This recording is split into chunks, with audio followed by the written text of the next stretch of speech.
Aloha, my name is Anna Covert, and I'm coming to you from my battleship here on the beautiful island of Oahu.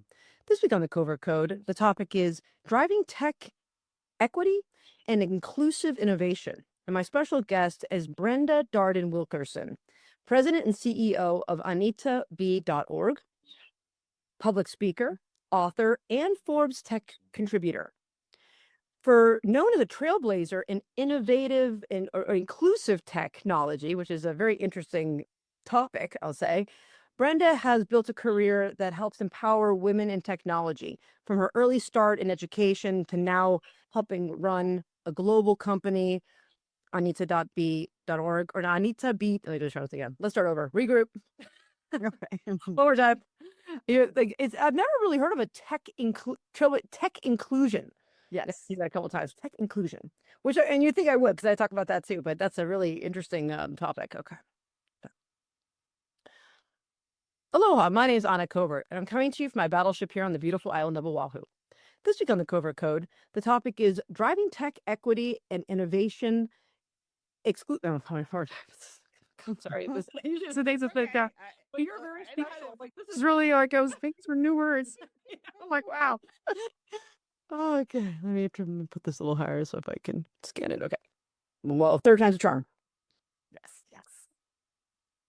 Aloha, my name is Anna Covert, and I'm coming to you from my battleship here on the beautiful island of Oahu.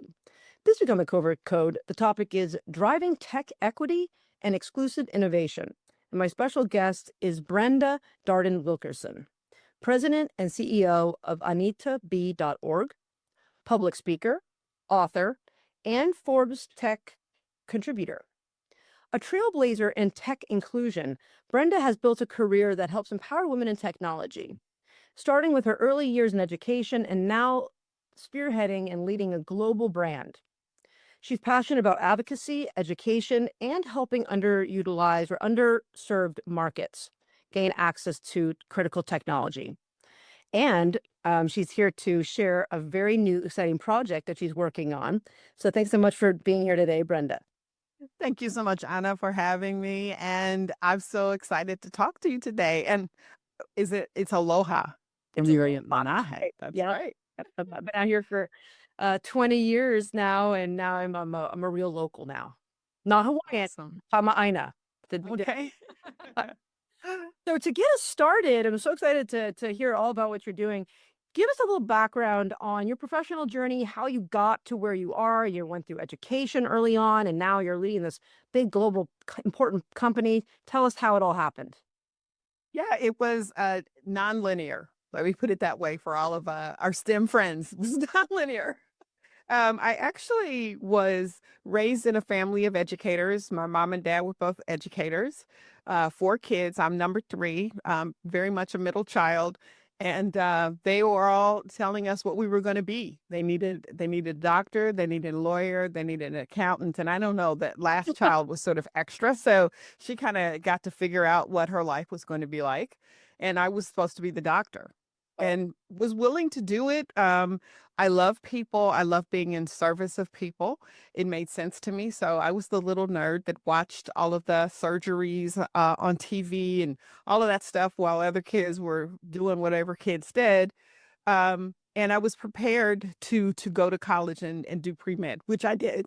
Um, excuse me.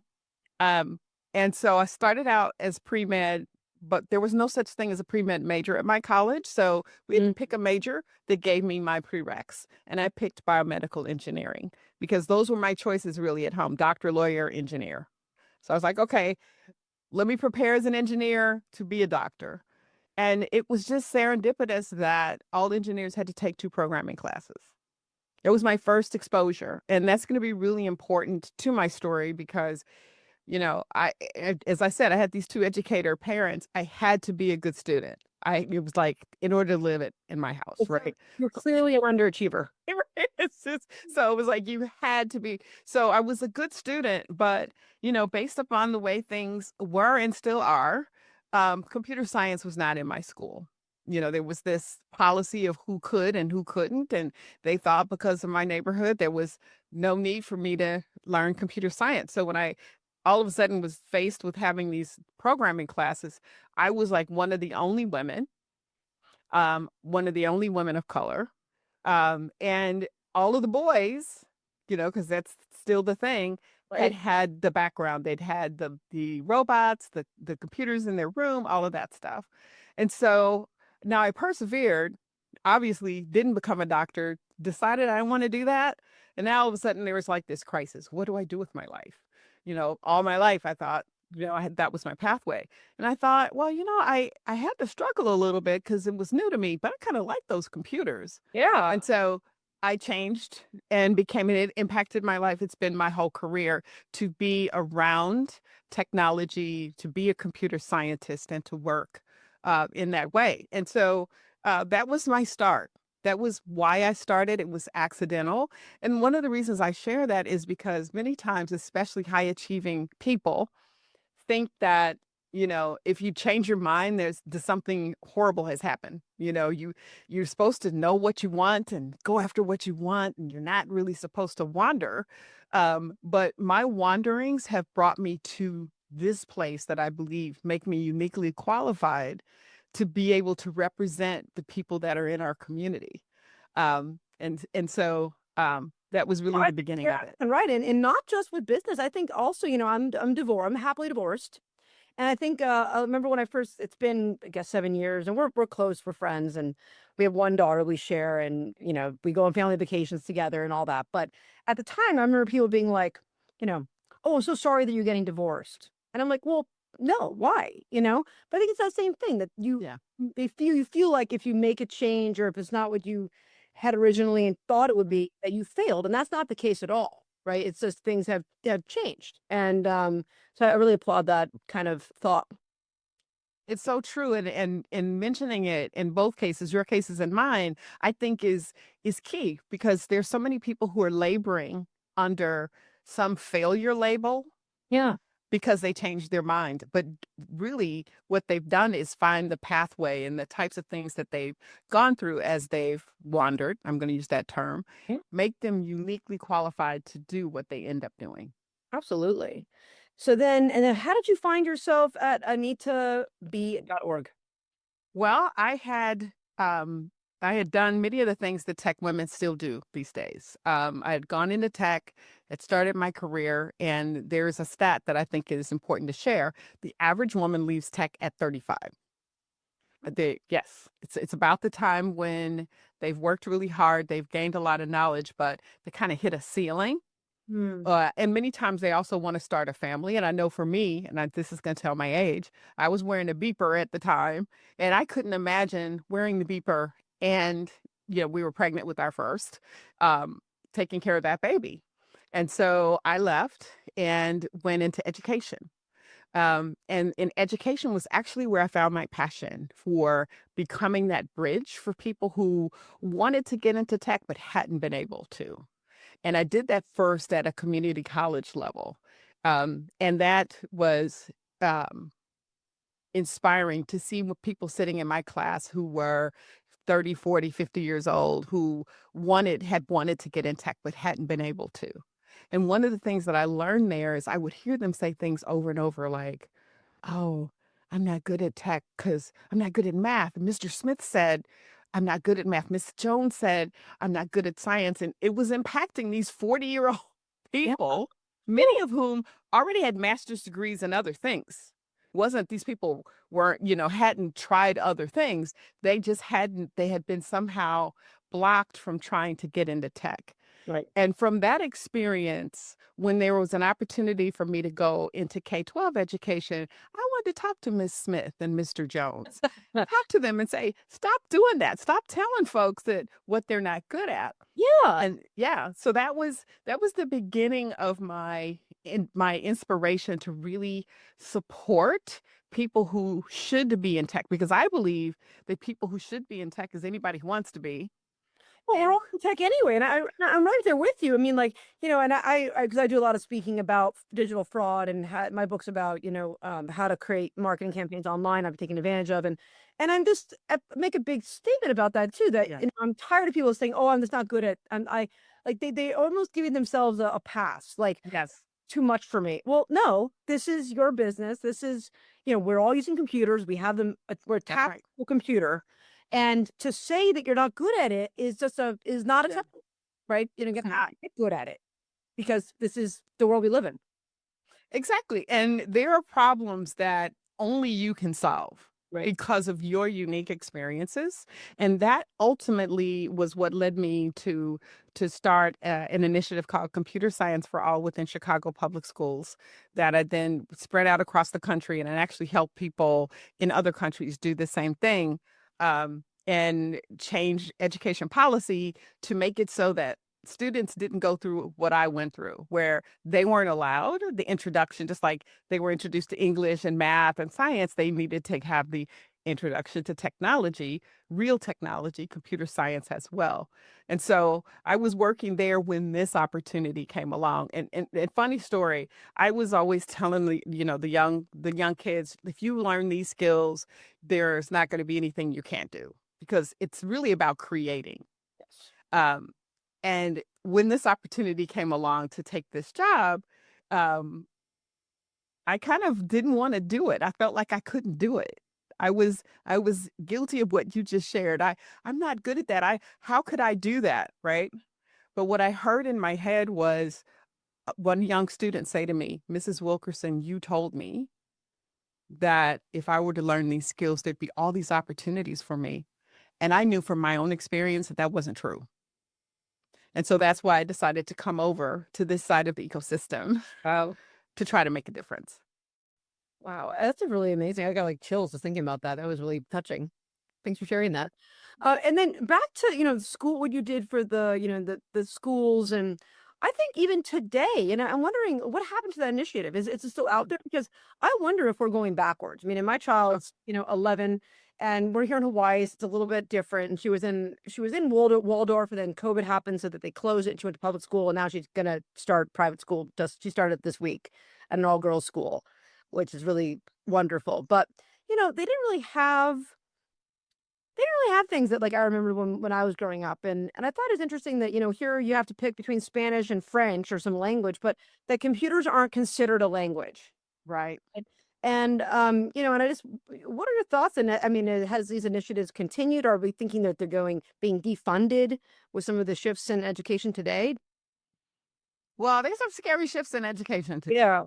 right? And yeah, there's some things for us to think about in terms of how it looks like our direction is reversing. Hmm. There was a whole period of time because the work that I did started in 2009, and we actually got a change in our graduation requirement in 2016, such that every student had to graduate with at least one computer science class. So Wow. just like you graduate with, X number of biology classes and math classes, at least a student would have that introduction, right? And so, yes, we helped states. I've helped various states come to the same sort of design for their programs. I've helped elementary education, high school education, everything in between, and also work with colleges to increase their ability to receive and develop students in this very important area. And we've seen sort of an explosion of innovation. I mean, think about what's happened in tech over the last 10 years. I would like to say that those of us who worked really hard to make sure that more people who understood the problems of various segments of the society that have been ignored are part of that solution, right? And so it Yeah. is kind of disturbing right now to see us feel this pressure of the pushback on it. I think it is. I think it's really scary. And then the only thing that kind of brings me a little bit of hope is that now, a computer you can get, back when I was in school, it was very expensive that, for a school to get the computers, we had the computer library. Now everyone gets a Chromebook and they're just cheap, Yeah. you know? Yeah. So I think that that's one kind of glimmer of light. But if no one's going to let the kids learn, if no one's going to teach them and make them do it, then will they? Is another question. Yeah. And with And AI, unfortunately, yeah. it puts the pressure back on parents. I also remember I have an older sister who had two kids, has two kids, and the oldest was the boy, and the youngest was the girl. They were only a couple years apart. But she was our lawyer, very educated, so she listened to the counselors who said, the boys are going to be really technical. when Andrew was 3, bought Andrew an Apple computer, put it in his room. Wow. And so many parents did that. They did it for their boys. And so now I feel like that support, if it's not going to be in the schools, like you said, technology has become cheap. Put it in the home so that your students still have the ability to learn. Because what I noticed from watching young kids in our program, all you had to do was like make things available to them, and they would be drawn to it. And they learned very quickly that they could become creators of technology, not just users. Absolutely. I remember when I was learning to type, and I'm dyslexic, so computer for me was also like a bridge to, I could finally read my own handwriting. I had, spell check and other tools that made it accessible for me. And that was one of the reasons why I'm a big believer in fairness and equality. And I talk about that a lot too, We share that in common. But not being about being dyslexic, but about the computer being Yes. it's something that really changed my life. And I think millions of us, billions, have felt that way. The Mhm. technology has created more opportunities. It's made things fairer, safer, easier. But as we all know, every technology is both a burden and a blessing. And those Yes. same tools that have made my life or career possible have also had the exact opposite effect on millions by targeting them for fraud, right? As a for instance. And what are you seeing at anitaB.org? What kind of initiatives are you working on? So we are working on initiatives that first target our community of people. See, we're AnitaB.org. Our founder's name was Anita Borg, so it's kind of clever. We Oh, just put okay. that period in there, right? That's her name. And our co-founder, Telly Whitney, we're both PhD computer scientists. And, I had the same experiences they had, back in the day. All of the technical the events that you would go to, the conferences were very heavily skewed, one way to one segment of the population. And so one of the things that they did was to create, and we still have, the Grace Hopper Celebration, which is a place where everyone can come. And it's a celebration of innovation. It's a celebration of achievements. Many times there are people who have created the technology that we depend on every single day, and no one knows that person's name. I mean, everybody knows certain people's names Steve Jobs. for tech. Yeah, Yep. everybody knows who he is, Yeah. right? But they don't know Gladys West. They don't know that there was a woman who's only known for her acting ability, who's actually the mother of Bluetooth. And so we Who's that? created Hedy Lamarr. Oh, wow. And if you look her up, beautiful actress. She didn't, and the fun part is she wasn't even college educated. Like, so also, we bust all of those myths.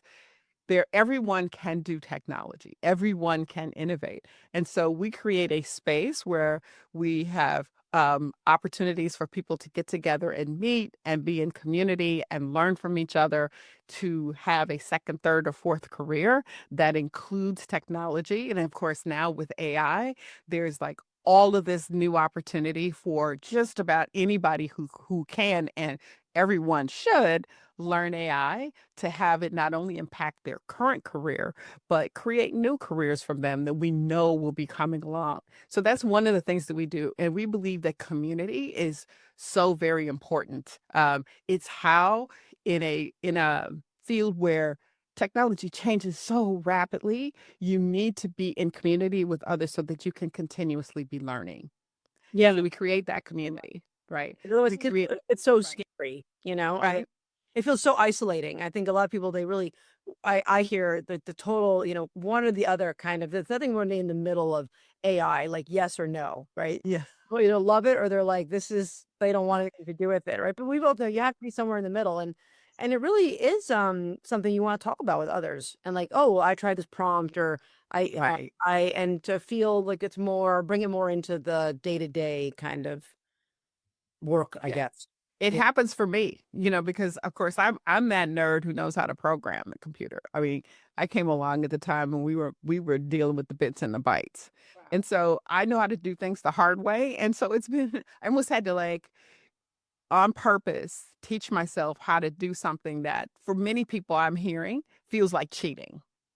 right? But it's all about the evolution of the workplace, the evolution of what it takes to get things done so that you can free yourself up from the mundane to use those skills and those and that background that you have to solve the bigger problems. Absolutely. That's what it means to me. So at AnitaB.org, we have focused ourselves on what we call responsible AI.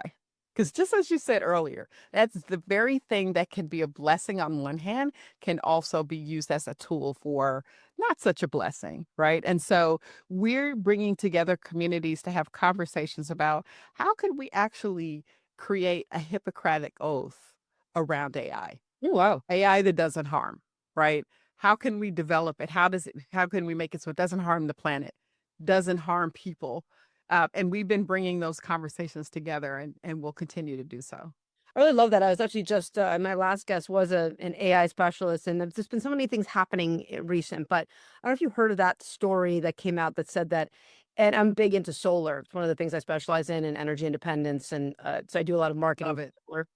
And so I read an article that said that by using the words "thank you" and "please" in AI, that it was compounding, and there was X amount of environmental impact as a result of that. So being like, I was like, oh wow, that's a lot. Like maybe I should, and I did. I started to adjust my character counts of what I asked for, and then I ran into someone else who said, absolutely not. Like that's like how AI is going to. We're training it right now. It's in the AI stage before it becomes AGI, right? AI general intelligence, and then ASI, which is, even more it's got its own governance or whatnot. And Mhm. if you don't train it now on why humanity is special, right? Like, and what makes humanity special, of the appreciation and the camaraderie and that working together, then they'll never know. And so I went back and forth. So then I started now I've been going and like asking it even more questions and be like, let's go, we've got this AI, and I can see a different response in my actions. It does give a different response. And we could have a whole nother conversation about the training of the AI. And it is important. I think there's a couple things I'll say to this. A lot of people feel like we don't have a hand in training the AI, and we do. If you ask the AI a question, it's not always right because it's really just doing pattern recognition. It really isn't thinking. No. Okay. It's not ever really going to think, to my way of thinking. It's going to be, it's made to calculate. And so it guesses, and sometimes it guesses crazy. And so one of the things we have to do is if it gives us a crazy answer, we have to say that's not right. Like I asked AI to create for me a table around some data that I wanted, and I kind of know this data, right? And so it came back with these results that were way, way, way, way, way skewed small, and I said that is not right.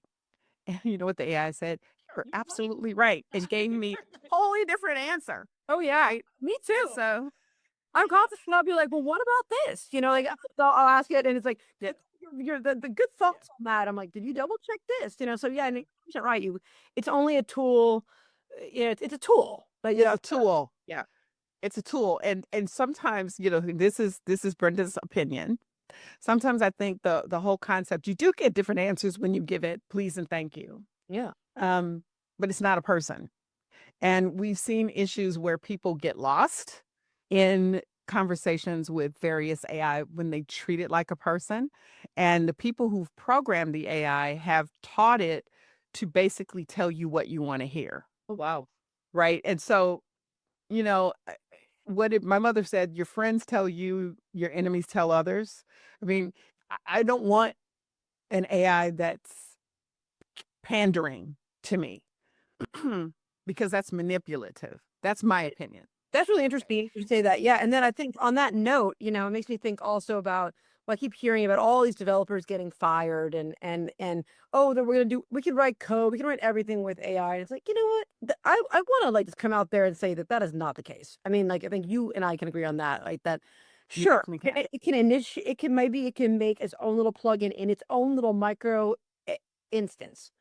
Yeah. But can that the second that's going to connect to any other software or any other data point, like you need a real developer. It's just like when WordPress came out, and we're like, oh, it's going to be the end of developers. No, we still need developers.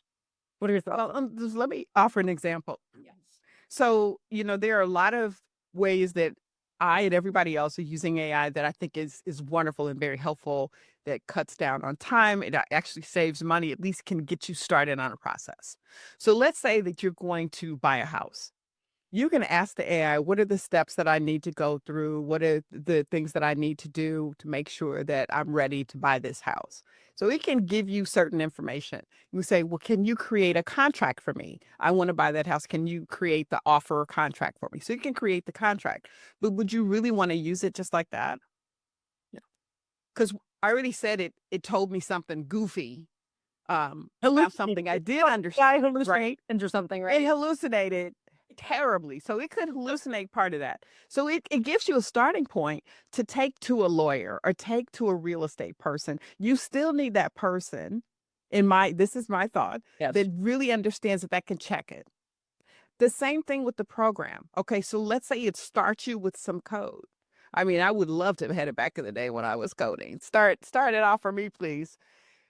But the person, how are you gonna know that it really works if you don't have someone who can actually check it for the errors Right. and make those minute might be minute changes, but be able to make those changes, just like you would want that lawyer to be able to say, "Yes, that's right." So, I know where there are a bunch of people who want us to get to the place where we, like, don't need people's intervention. I don't really, as long as we're people, I think we need people to intervene on things that are actually impactful to our lives, which is everything. I agree. I agree. And then some people are like, "Oh, all these developers now they're out at work and they're, working at Starbucks." And I think, that's really unfortunate and it's frightening for what I think about as education and in general. And then who are those ones that are getting fired? Is it all the women when there's like Well, that's another question, right? Who is the first out the door when these things happen? But what I want to offer is, I think we're in this experimental stage. There's this thing called, and I'm sure your people that you've talked to about AI have shared this. There are AI summers and there are AI winters. The winter is when they found, oh, we had this assumption that this worked a certain way, and oh, it didn't kind of work that way. Let's go back to the factory. Yeah, go back inside and work this out. Let's not talk about this till we fix it. And then the AI summer is when we think everything is great. We're like talking about AI like it's the best thing. It's perfect. Everybody is making decisions based upon it being this perfect thing. So we're in that stage. And so we'll have to see, right? And it's just like with anything else when you innovate, you have to iterate. You try it, you test it. Hopefully you test it before you put it into production. But you try it and or you test it. And you fix it. It's going to be an iterative process. So I think a lot of the things that we think are true right now, I'm in a more of a wait and see mode to see, maybe we need fewer, maybe not none. What the number really is for the number of developers we need, I think is yet to be seen. yeah. I think, there's always going to be a need. I mean, I built my business on WordPress and that's how I first got into online. I went to advertising business school, but I, made a website for someone in WordPress years ago, and that's what got me, but I don't write any code, right? But I build websites all the time, and I'm now a digital leader in digital Mhm. marketing because of that entry point. So I think it's the same thing that like, there's these things make it more accessible, but it's not going to eliminate the need Right, for this expert that you're talking about. right. Right. Yeah. And so what other, tell me about, this idea of tech inclusion. Yes. Yes. Well, it's very simple. It is, I think back in the early days of the current stage of technology, there was this concerted effort to sort of type who could do computers. And it became a very narrow segment of the population who could be the ones to innovate around technology. And that's a little bit challenging because, first of all, as you're trying to create innovation around all the things that tech can do for people, you need a broader band of people, not a narrower band of people, so that problems get solved on a regular schedule. Also, it's as I said earlier, I believe the people who are closest to a problem are the people who really should be the ones to design the solution for the problem. So if you've got a very narrow band of the population, maybe they're all one age, or maybe they all went to one school, or all something, right? They all drink the same beer. I don't know, whatever you want to make up, right? Then you're probably going to leave out a large swath of the populations having um, their problem solved. There's a great book called, and I just forgot it. It's going to come back to me, um, where it talks about the fact that most women are missing from a lot of the data. And everybody's heard about the seatbelt situation. And I get mad every time I get in because that seatbelt comes across my neck. They really didn't design cars for people with bosoms. The seatbelts were not made to go across, right? Yep. Heard that. Maybe because I don't have very big boobs. Maybe I'd never thought about it. Well, I didn't at one point, but anyway, so you're sitting there and it's because the people who designed the cars were not thinking about short people or, very large people or people with various body parts. You could say the same thing about certain equipment that is strapped onto bodies. What about people who don't have arms? Um, how does that impact their ability to use that technology? Right. And so when you start to think about inclusive technology, for me, it's about including everyone who needs to have technology serve them. And in order to do that, the simplest way is to have people who are closest to the problems of that segment of society who can say, here's the problem. I have some ideas for the solution, at least have them at the table. That's what happened for me with computer science for all. I could understand that by the time I got to that district and the same situation existed as had existed in my high school 30 years ago, I recognized it right away. Most people were like, "What are you even talking about? What's the problem? I don't see it," because they hadn't experienced it. Right. I had experienced struggling in college because I hadn't been introduced to computer science because it wasn't in my school. Now I end up with a district. I'm in a district that's the third largest in the country with 176 high schools, and only 6 high schools had computer science. Wow. Right? So that's not preparing tomorrow's workforce. That's not preparing people to have choices. One of the things that I taught my kids from the time that they could listen to me, I told them I wanted you to grow up and live free in a free country, which is an interesting concept that I thought that at Yeah. the time. Anyway, and I said so I want you to be free, and the definition of freedom is choices. Mhm. So I would say to them, what's the definition of freedom? Choices, mommy. And so all I wanted was for these hundreds of thousands of students to have the choice to go into technology if they wanted to.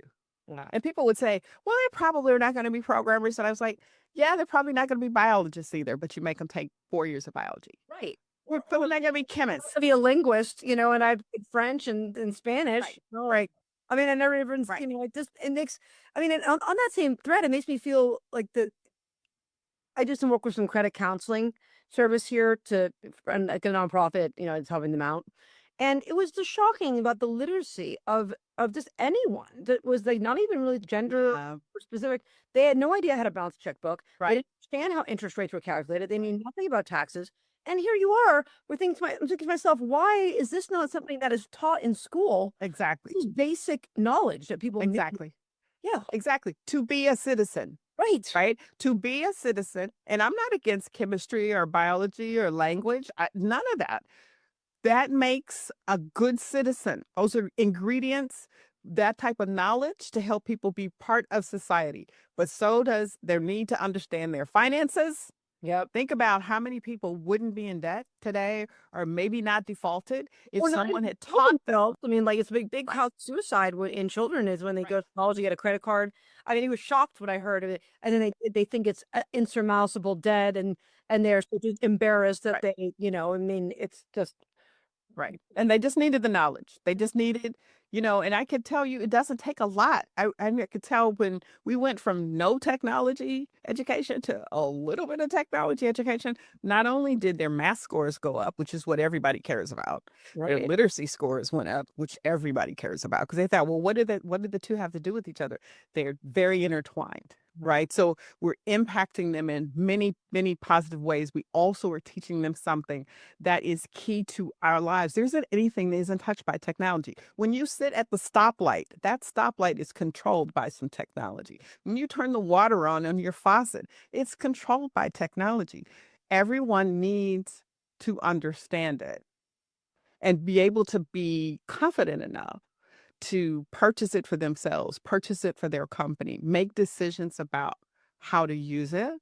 And so that to me is what inclusive means. I want to include everybody Yeah. in the conversation because everybody's going to be impacted.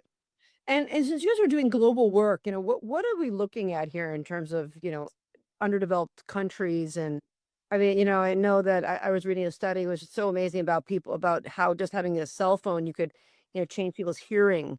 And it was like in Africa, I mean, it was a huge deal because, Yeah. it didn't take much for them to have a Right. phone and then they could have like a device. Right. What kind of trends are you seeing there and how are you impacting them? So, first of all, what we do and what's really important to me is that we don't just have a one size fits all mentality towards what's how technology works.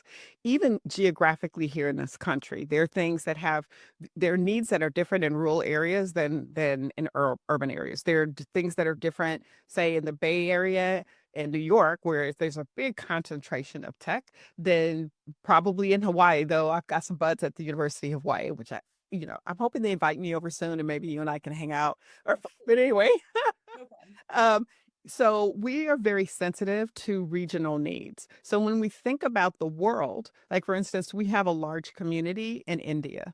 Um, the women there, um, certain parts of the population, because it's a large population, still turns out to be a lot of women who are highly educated. The challenge isn't necessarily the education, it's the work. Whereas many times here in this country, it's do we open the door for women to get educated in technology? It's the same thing in the Middle East. The majority of the engineering degrees in some places are earned by women, Wow. but it's the work, the ability to go to work and work equally. That's the challenge. And so what we do is we go in and we work with each region on the challenges that they have to be able to solve the problems for their population, which again is what technology is about. So we have to be knowledgeable of the needs of the different locations, which is um, ever changing, right? Because our needs here in the US just changed over the last year. Yeah. And so we're always studying and talking to our customers, and our customers are universities, their companies, their because we serve technologists where they are educated, where they work, and where they might be funded from all the way from college into the C-suite. That's really, really amazing work you're doing. And tell me, I know we're kind of getting to the end here of our time. I know you have an exciting book coming out, Pockets for All. Tell us about it. Yeah. What's the vision there? Yeah, so it's a play on the initiative that I was part of in the district called Computer Science for All, which I thought kind of speaks for itself. That means everybody should have it. It shouldn't be like only certain schools or only certain people with a GPA or all of those walls that were put up around who could. And so to me, it reminded me of pockets. And one of the things that I've always said, I think you'll like this. If I were ever queen, one of the first things I would mandate is that all women's garments would have working pockets because so many of our garments don't have pockets, or they have these funny little make believe pockets, or the pockets are useless to the point where if you put something in them, you lose Well, it. no. Right. Yeah, yeah, you Right. lose it. Oh my God, this is Right. the worst. Right. So you Yeah. don't have capacity. So to me, it was similar to the way we see who can do certain tasks in our world that really makes our world a better place to live. If there were more opportunity for more people, we didn't put barriers up around who could and who couldn't, the capacity for us all would increase. And so that's why I've named the book Pockets for All. And it goes into the history of pockets. There's a whole interesting history around pockets in Really? men's garments. Yes. Like a men's garment. I remember growing up, my dad, he always wore nice suits. And there was a pocket for there was a pocket over here. There was a pocket over there. There's a pocket here, just pockets everywhere. And Yeah. my mother wore nice clothing too, but she'd have these little fake pockets on the front of her suit jacket. I was like, why don't her pockets work? And he's, Huh. seemed really confident all the time. He had some place to put things. And, she had to carry a purse and a bag with all of our crap in it. So to me, it's the comparison between who has the capacity, who has the ability to have an impact on the world, and based on who's allowed Yeah. and who hasn't been allowed, and how we could all our lives could be richer if we all had the pockets, all the big pockets like And my it just dad makes had. me think about like, this concept of space, like this, that in that space is the infinite potential, right? And That's right. it just be a little pocket, but there's infinite potential in that pocket. That's right. That's right. But you got to have it. It can't be Right. fake and it can't be sewn shut. Right. There's no space in there and you can't put enough. Yeah. That's Wow. right. That's fascinating. And when's it going to come? When are you, I know you're self-publishing is to tell us about how are people going to find it? How are we going to get in touch with you and follow this mission? Well, you can find me on AnitaB.org. So AnitaB.org. And of course on LinkedIn. And I'm going to self-publish at the end of the fall. And so I'll put it out on social media and make it available to people. I'm really excited to share because it's out of my experience of understanding how to create capacity for more people. Wow. That's really, really exciting. And is there anything else that you want to mention about, I don't know if people want donations. Were you impacted by any of these cuts? Was your organization that I know you don't want to talk about politics, but, are there other things that are going on, that you want to talk about? Well, we didn't have any government contract. We had no government money, so there was no government money to lose. But we, of course, like all nonprofits, have been impacted by sort of the changing wind around how people, what good work is in nonprofit work. And we know that our work is very good work. We are very supportive of the tech industry in general, which serves us all, right? So we definitely take donations. You can donate at AnitaB.org. We have two large conferences coming up that are our major fundraisers. They're called the Grace Hopper Celebration, after the mother of software, Grace Hopper, Admiral Grace Hopper, in Chicago this year in the U.S., November 2nd through 4th. Oh, perfect. And in India, oh no, but it's global warming, honey. It's balmy.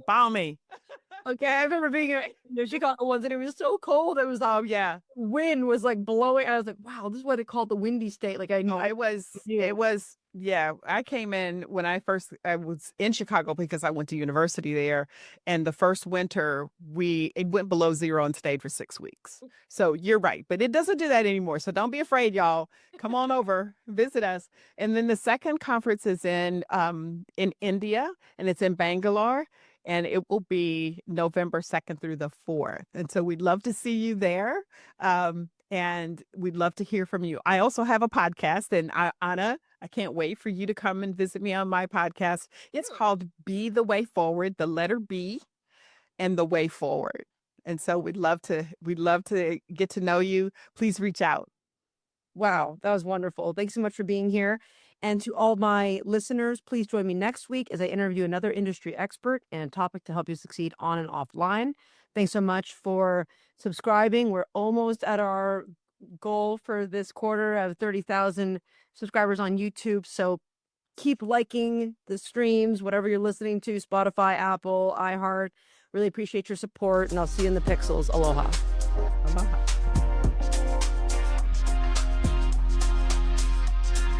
I hope you enjoyed this episode of the Covert Code podcast. To stay up to date with all our future episodes, follow us on your favorite podcast platform. Your support means everything to us. Please take a moment to leave a review and share our content with your friends and colleagues on social media. Your feedback helps us improve and reach more digital innovators like yourself. See you in the pixels. Aloha.